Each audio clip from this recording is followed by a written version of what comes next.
Alright guys, we're going to get started here in a second. We're here live on Periscope at our Functional Medicine Center. And for people that are watching this on replay, on Facebook, and on Periscope, how are you doing? Staff want to say hi to everybody? Hi. So we're going to go and teach about the 7 hormonal imbalances that can cause fatigue, that can cause moodiness. Andrea, you want to say hi? All right, and it can cause weight gain. So this is something that we talk a lot about on our website at drwillcole.com, and we talk to people about their specific issues all around the world via our virtual functional medicine practice. So via webcam and phone, we offer free health evaluations and then personalized care for people via webcam and phone and locally in Pittsburgh, Pennsylvania.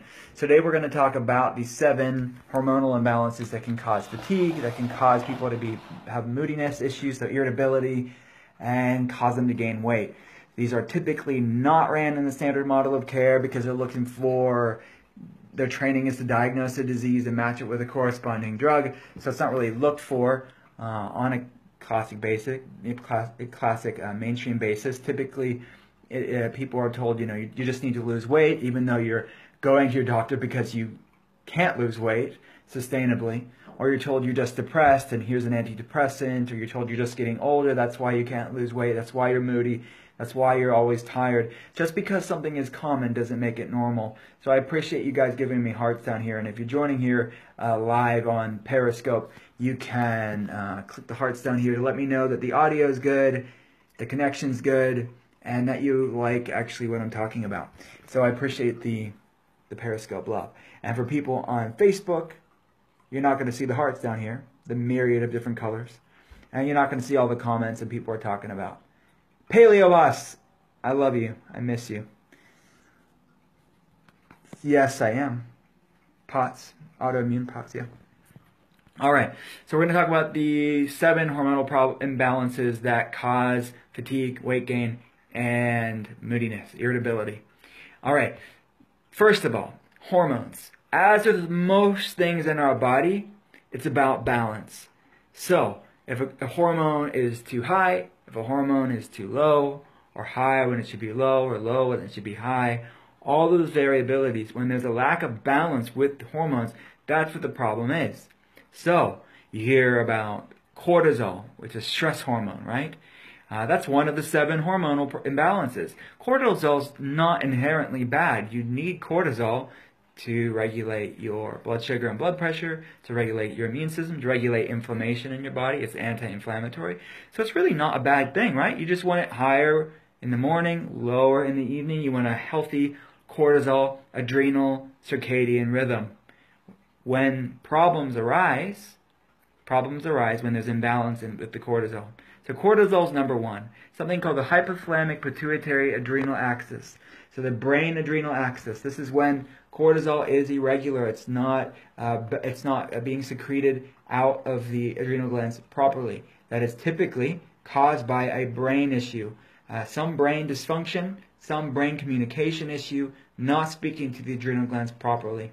So if you're slower to start in the morning, if you're craving salty or sugary foods, if you have lower libido issues, if you have that afternoon fatigue and then get a second wind at night, these are classic symptoms of adrenal fatigue issues. If your nails are weak, moodiness, difficulty losing weight, we recommend running a full thyroid adrenal stress index. Is typically a saliva test that you can, we drop ship to patients around the world to look at adrenal fatigue issues. So number 2 is going to be the thyroid. There are so many thyroid problems that don't show up on standard labs. They're typically just looking at TSH. They're looking at T4 maybe. They're not looking at the conversion of T4 to T3. They're not looking at thyroid peroxidase and thyroid binding globulin antibodies. These are antibodies to rule out Hashimoto's disease, a TSI to rule out Graves' disease. These are, there's a lot of underlying thyroid issues that we talk a lot about on our website. So go on drwillcole.com, click the thyroid page, and you can learn about which labs they have run. And every cell of your body has a thyroid receptor site, so it literally affects every system in your body. If your thyroid's not working well, nothing's working well. The 3rd hormonal imbalance that we want to talk about is estrogen. Estrogen balance is important for both men and women. Yes, men convert estrogen from testosterone through what's a process called aromatization, and it's an enzymatic process that converts testosterone to estrogen levels. And you need it for your mood, you need it for healthy weight, you need it for healthy function. So estrogen imbalances are linked to cardiovascular disease, linked to cancer.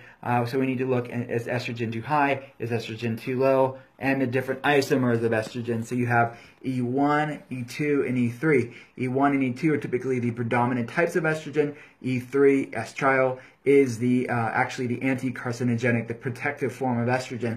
So often estrogen-fueled cancers like ovarian or breast cancer can be estrogen fueled. So E1 and E2 are really high. The body's not detoxing these excess hormones properly.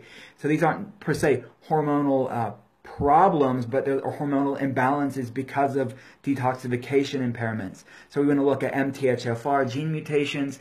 Is the body a little bit sluggish with detoxing because of gene mutations supporting those gene weaknesses? Again, you're not going to get this at your conventional doctor because they're trained to diagnose and match it with a corresponding drug. There's no drug for these issues, so it's kind of like, well, it's in your head, you're just depressed, see you in 6 months. And then number 4 hormonal problem, thanks for the hearts guys, is progesterone. Again, you need proper progesterone balance and looking at its relationship to estrogen as well. Number 5 is testosterone, which we talked about already. But in men and women, if you're having trouble losing weight, if you're having low libido, if you're having energy issues, you want to look at testosterone, both men and women. And then leptin. Leptin is a hormone that your fat cells produce. It's supposed to tell the brain, hey, there's enough fat cells, burn this off as energy. But your body can be leptin resistant, which is typically a brain issue. The hypothalamic cells are deaf and blind to leptin's existence, so your body is resistant to leptin. You could eat like a rabbit and gain weight with leptin resistance. You could, look at food and gain weight with leptin resistance. So you have to rule out leptin resistance. Running serum leptin. Leptin, this is a lab that we run on patients all around the world, drop ship the labs to you, pretty easy. And number 7 is insulin. So that same mechanism can happen with leptin and insulin, only this time it's not in the brain, it's predominantly in the liver. Yes, it is. Max 625. We just talked about that. Really good job. Yeah. So testosterone is aromatized into estrogen. You are correct about that. So insulin resistance happens in the liver. It's what could raise your blood sugar up because your body is resistant to insulin, which you need to get insulin on the insulin receptor sites to allow glucose or blood sugar in the cells to create ATP, your body's energy, your body's gasoline. So if you're craving sweets, if you're irritable if meals are missed, if you're dependent on coffee, you get lightheaded if meals are missed, you feel agitated or jittery or have tremors, if you're easily upset or nervous, brain fog issues, you may be insulin resistant. You want to rule this out. These are a lot of hormonal problems that we run, and again, we would want to fully address the underlying root issue of these hormonal problems. So if you want more information about this, about functional medicine, you can go to drwillcole.com. Just click the blog. The full article, what labs you want to have runs on the blog already. So I just wanted to give you guys a verbal explanation for this article that I wrote. And yes, you can reverse insulin resistance. Some people are genetically predisposed to mild, moderate insulin resistance, but the predominant of insulin resistance can be reversed. And you can be non-diabetic and healthy and vibrant and all that stuff. But you need to really deal with these underlying hormonal resistance patterns. And all these hormonal patterns, I mean, it's too simplistic to say, well, it's one thing, right? Well, it's just this or just that. It may be for you, but oftentimes it's not just one thing. It could be all your body is interconnected. Our body's intelligently designed and is very interconnected. So one hormonal problem can affect another hormonal problem, and so it could be a cascade of different hormonal problems. So it may be multiple ones of these 7 different hormonal problems, or maybe one of them, or maybe none of them. So we want to really do our due diligence clinically and find out what's going on in your case. Why do you feel the way that you do? Why do you going through these things? Be comprehensive with labs. Be comprehensive in digging deep with a health history and give you the time that you deserve. All right, guys. I will talk to you later. And for more information, you can go to drwillcole.com. You can click the consultation page and set up a free phone or webcam evaluation to talk about your specific case and get a functional medicine perspective on what you're going through.